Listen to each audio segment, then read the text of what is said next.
नमस्कार प्यारे विद्यार्थियों, मैं Pankaj Kumar, lecturer electronics engineering GPC Chittorgarh के इस यूट्यूब चैनल में आपका स्वागत है। विद्यार्थियों, आज हम सेकेंड ईयर के सब्जेक्ट EL 209 इलेक्ट्रॉनिक इंस्ट्रूमेंट का यूनिट नंबर 2 का एक इम्पॉर्टेंट टॉपिक देखेंगे, जो कि है DC volt meter using BJT and FET। इसमें दो टाइप हैं, एक तो single device type and balance bridge type. So सबसे पहले हमको ये पता होना चाहिए what are DC volt meter is. So DC volt meter एक डिवाइस है जो कि इसके अक्रॉस अप्लाई किए जाने वाले DC वोल्टेज को मेजर करने के काम आता है। और ये जो वोल्टेज मेजर होता है वो एक PMMC मीटर पे कैलिब्रेटेड स्केल की सहायता से मेजर किया जाता है। DC वोल्ट मीटर में एक एटेन्यूएटर और DC गेन एम्पलीफायर यूज़ किया जाता है, जो हम इसके ब्लॉक डायग्राम में देखेंगे।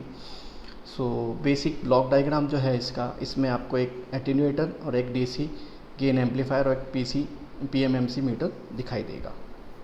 सो जो भी वोल्टेज मेजर किया जाना है उसको हम एटेन्यूएटर के through multi stage DC amplifier को देंगे, और मल्टी स्टेज DC एम्पलीफायर का जो भी आउटपुट है that will be measured over the PMMC meter using a calibrated scale. So एक सिंपल सा ब्लॉक डायग्राम है इसका। अब अटेन्यूएटर जो है, इसमें एक वो रजिस्टर नेटवर्क है, नथिंग एल्स। बहुत सारे वेरियस डिफरेंट वैल्यूज़ के रजिस्टर्स को मिला के एटेन्यूएटर नेटवर्क बनाया जाता है। सो इसमें अगर हम टाइप्स की बात करें तो पहला टाइप है सिंगल डिवाइस टाइप, जो बेसिकली है आपका एक directly coupled cascaded amplifier using BJT, single device type. So इसमें एक अटेन्यूएटर होगा जो कि बहुत सारे अलग अलग डिफरेंट वैल्यूज़ के रजिस्टर्स को मिला के बनाया जाएगा। एंड इसमें दो ट्रांजिस्टर्स यूज़ होंगे, एक PNP एक NPN, दोनों ही BJT ट्रांजिस्टर्स आपस में डायरेक्टली कैस्केडेड किए जाएंगे। डायरेक्टली कैस्केडेड हम इसलिए कर रहे हैं so that we can minimise the number of components. तो जितने नंबर ऑफ़ कंपोनेंट्स कम होंगे सर्किट में, उसकी कॉम्प्लेक्सिटी जो है वो भी उतनी ही कम होगी। सो आप देख सकते हैं इस डायग्राम में 14 mega ohm, 4 mega ohm, 1.4 mega ohm, 0.4 mega ओम और 0.2 मेगा ओम के रजिस्टर्स सीरीज़ में कनेक्ट किए हैं। तो ये बेसिकली डिफरेंट वैल्यूज़ के रजिस्टर्स को यूज़ करके हमने एक एटेन्यूएटर सर्किट बनाया है। इसको हम DC इनपुट वोल्टेज सोर्स से प्रोवाइड करवाएंगे। दो ट्रांजिस्टर्स यूज़ किए हैं हमने। Q1 is a PNP transistor which is directly coupled to the transistor Q2 which is of NPN type. इसी NPN टाइप से आपका PMMC मीटर और डायरेक्शनल मूवमेंट जो है वो R1 R2 रजिस्टर्स के थ्रू कनेक्ट किया हुआ है। सो ये बहुत सिंपल सा सर्किट है DC volt meter using BJT single device type का। अगर हम इसकी वर्किंग की बात करें तो हम जानते हैं कि BJT आपका एक करंट कंट्रोल डिवाइस है, यानी कि इसका पूरा जो भी ऑपरेशन होगा वो इस एटेन्यूएटर सर्किट में जो फ्लो होने वाली करंट है उस पर डिपेंड करेगा।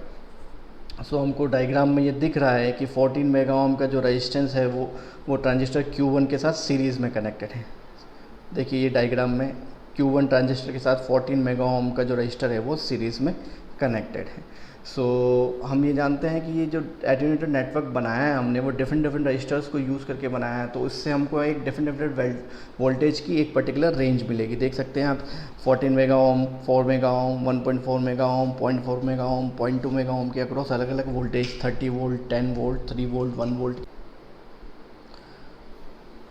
सो ये जो एटेन्यूएटर नेटवर्क है ये हमको डिफरेंट वोल्टेज रेंज को सेलेक्ट करने के काम में आएगा। सो जो आपका एम्पलीफाइड वोल्टेज है वो एम्पलीफाइड वोल्टेज जो है वो उस कैस्केडेड एम्पलीफायर के थ्रू PMMC मीटर में एंटर करेगा और वहीं से डिफ्लेक्शन स्टार्ट हो जाएगा, जो कि कैलिब्रेटेड स्केल पर हम उस डिफ्लेक्शन को उसकी सहायता से हम वोल्टेज की रीडिंग को मेजर कर सकते हैं। ओके, सो मेनली इसमें आपका एटेन्यूएटर नेटवर्क, एक एम्पलीफायर नेटवर्क और एक आपका PMMC मीटर, ये तीन चीज़ें ही इसमें काम में आएंगी, जो कि हमने ब्लॉक डायग्राम में भी देखा है। So simply we can measure the voltage using this DC volt meter. अब इसके एडवांटेज की बात करें तो ये एक लो कॉस्ट डिवाइस है, क्योंकि नंबर ऑफ़ कंपोनेंट्स जो है वो हमने मिनिमाइज़ कर दिए हैं डायरेक्टली कपल्ड करके। दूसरा, ये मिली वोल्ट्स की रेंज को भी मेजर कर सकता है, और इसकी जो सेंसिटिविटी है वो करीबन 200 किलो ओम पर वोल्ट होगी। सेंसिटिविटी हमेशा ओम पर वोल्ट में मेजर की जाती है। It is just the reciprocal of the full scale deflection current. Disadvantage की बात करें तो इसमें ड्रिफ्ट प्रॉब्लम होगी, बिकॉज हम जानते हैं कि इसमें बीजेटी यूज़ किए हैं हमने।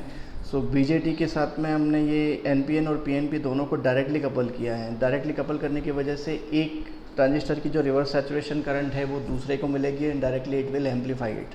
सो इस तरीके से जंक्शन का टेम्परेचर इंक्रीज़ होगा और माइनॉरिटी कैरियर करंट जो है वो इंक्रीज़ होगी, उसकी वजह से ड्रिफ्ट प्रॉब्लम इंक्रीज़ हो जाएगी। सो एक पर्टिकुलर टेम्परेचर रेंज में ही हम इसको यूज़ कर सकते हैं, इससे ज़्यादा टेम्परेचर यूज़ करने पे फिर इसमें ड्रिफ्ट प्रॉब्लम आएगी।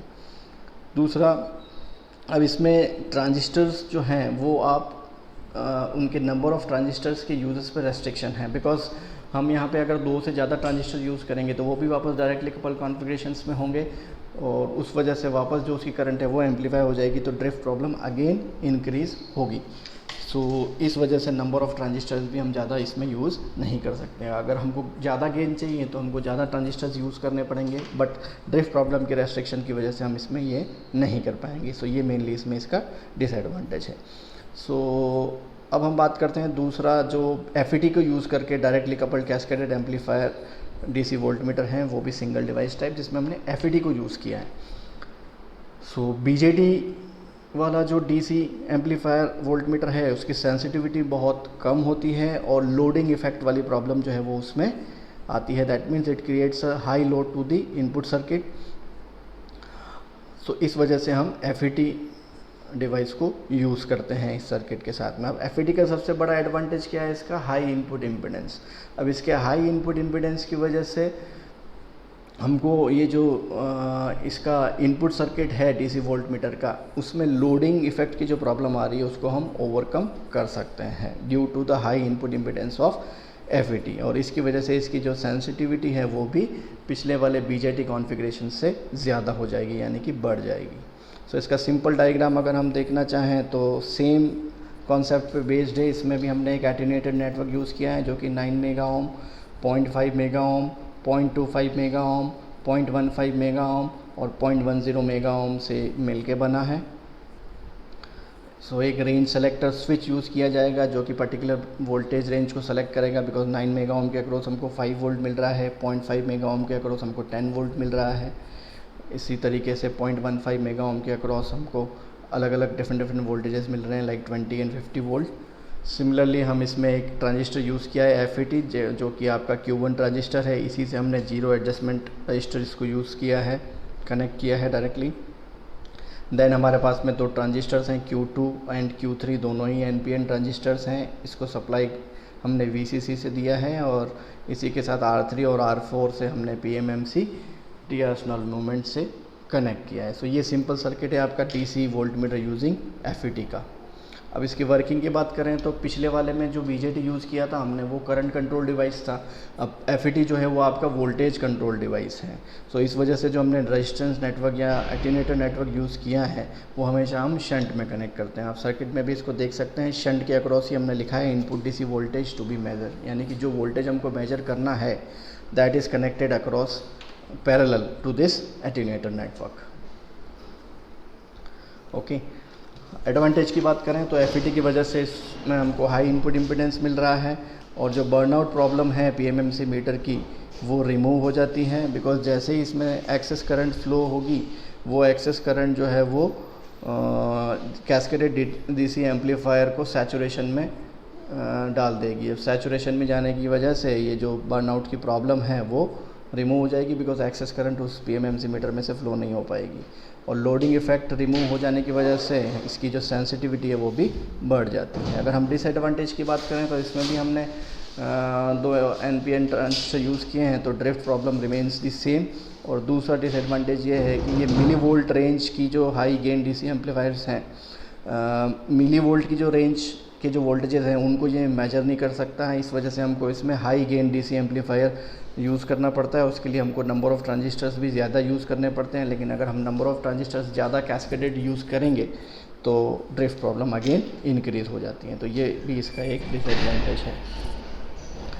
सो DC voltmeter using BJT FET balance bridge type configuration picture में आता है।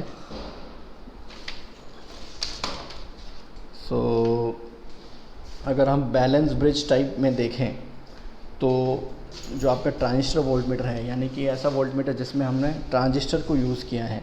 सो डायरेक्टली कपल्ड एम्पलीफायर जो हैं वो इकोनॉमिकल हैं, इसीलिए वाइडली यूज़ किए जाते हैं। सो इससे प्रीवियसली वैक्यूम ट्यूब वोल्टमीटर्स यूज़ किए जाते हैं। सो अगर हम बैलेंस ब्रिज टाइप का कॉन्फ़िगरेशन देखें तो इनपुट स्टेज में एक एफईटी होता है, उसकी वजह से हमको हाई इनपुट इम्पीडेंस मिलता है, और जो कि मीटर सर्किट को आइसोलेट करने के भी काम आता है, जिसके थ्रू हमको मेजरमेंट किया जाना है। और एफईटी का जो इनपुट इम्पीडेंस है वो करीबन 10 मेगा ओम्स के बराबर होता है। सो इस वजह से जब ब्रिज बैलेंस होता है तो ज़ीरो इनपुट के लिए डायल जो है वो आपका ज़ीरो इंडिकेट करता है। सो सर्किट में आप इजीली देख सकते हैं हमने एक एफईटी यूज़ किया है, एफईटी के तीनों टर्मिनल्स हैं आपके, एंड देन उससे हमने एक ब्रिज बनाया है डिफरेंट रजिस्टर्स को यूज़ करके। सो ये आपका basically balance bridge amplifier configuration है, जिसमें हमने Q1 और Q2 दो NPN ट्रांजिस्टर्स यूज़ किए हैं। So when the bridge is balance, जो आपका मीटर है RM, that indicates the zero readings. Thank you.